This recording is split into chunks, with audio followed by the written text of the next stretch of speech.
चौथा युग जब कलयुग आई, तब हम अपनो अंश पढ़ाई। काल फंद छूटे नर लोई, सकल सृष्टि परवाणिक हुई। घर घर देखो बोध बिचारा, सत्य नाम सब ठौर उच्चारा। 5505 तब यह वचन होएगा सांचा। कलयुग बीत जाए जब ये था, सब जीव परम पुरुष पद चेता। दर्शकों, अब आपको दो पवित्र पुस्तकों से प्रमाणित करते हैं कि कलयुग के 5505 वर्ष कब पूरे हुए। दर्शकों, यहाँ हम आपको याद दिलाना चाहेंगे कि इन दोनों पुस्तकों को आदरणीय शंकराचार्य जी व पूरा हिंदू समाज प्रमाणित मानता है। पहली पुस्तक का नाम है ज्योतिर्मय ज्योतिर्मठ, जिसके संपादक, लेखक एवं संकलन करता है विष्णुदत्त शर्मा, और दूसरी पुस्तक का नाम है हिमालय तीर्थ। इसके प्रकाशक हैं रंजू चक्रवर्ती।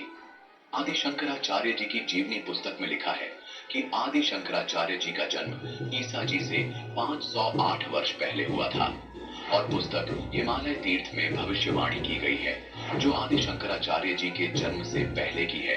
कहा है कि आदि शंकराचार्य जी का जन्म कलयुग के 3000 वर्ष बीत जाने के बाद होगा।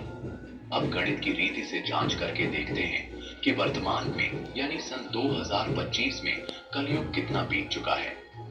आदि शंकराचार्य जी का जन्म ईसा जी से 508 वर्ष पहले हुआ था, यानी वर्तमान में ईसा जी के जन्म को 2025 वर्ष हो गए।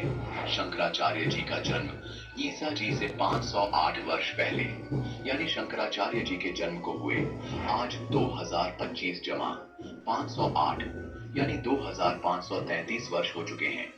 आदि शंकराचार्य की जीवनी पुस्तक के अनुसार आदि शंकराचार्य जी का जन्म हुआ कलयुग के 3000 वर्ष बीत जाने पर, मतलब वर्ष 2025 में कलयुग बीत चुका है। 3000 जमा 2533 वर्ष, यानी गणित के हिसाब से आज कलयुग 5533 वर्ष बीत चुका है। अब देखना यह है कि आज 2025 में से कितने वर्ष कम करने पर कलयुग के 5505 वर्ष पूरे होते हैं।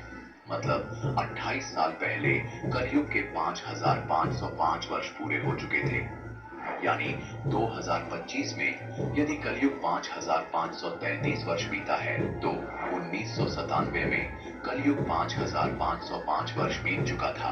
और उस समय इस दास को 1997 में 10 बजे इस शुक्ल फागुन की उतरते की एकम के दिन 1997 में दास को परमात्मा पुनः मिले थे।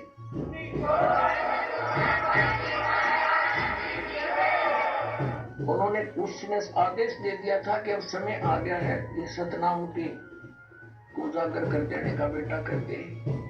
और मुझसे कहा था कभी किसी को जिक्र ना करना कि मेरे मिलन का समय आने लगा। लेकिन दास ने लिख दिया था एक पुस्तक में, अभी दिखाते हैं आपको। बहुत पहले ये पुस्तक है आध्यात्मिक ज्ञान गंगा।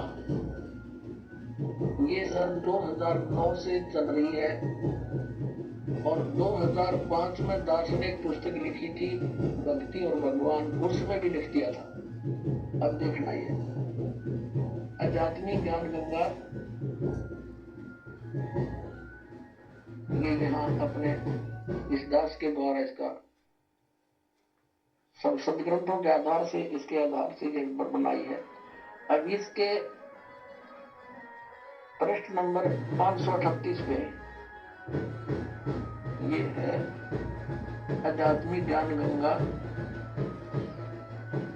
और यथार्थ कबीर पंथ परिचय नामक विषय है 538 पर। यहाँ देखो, मुझ दास रामपाल दास को परमेश्वर कबीर साहिब जी संवत 2054 फाल्गुन मास शुक्ल पक्ष एकम मार्च 1997 को दिन के 10 बजे मिले थे। सार शब्द की वास्तविकता तथा संगत को दान करने का सही समय संकेत देकर अंतर्जान हो गए थे, और इसको अगले आदेश तक रहस्य युक्त रखने का आदेश दिया था।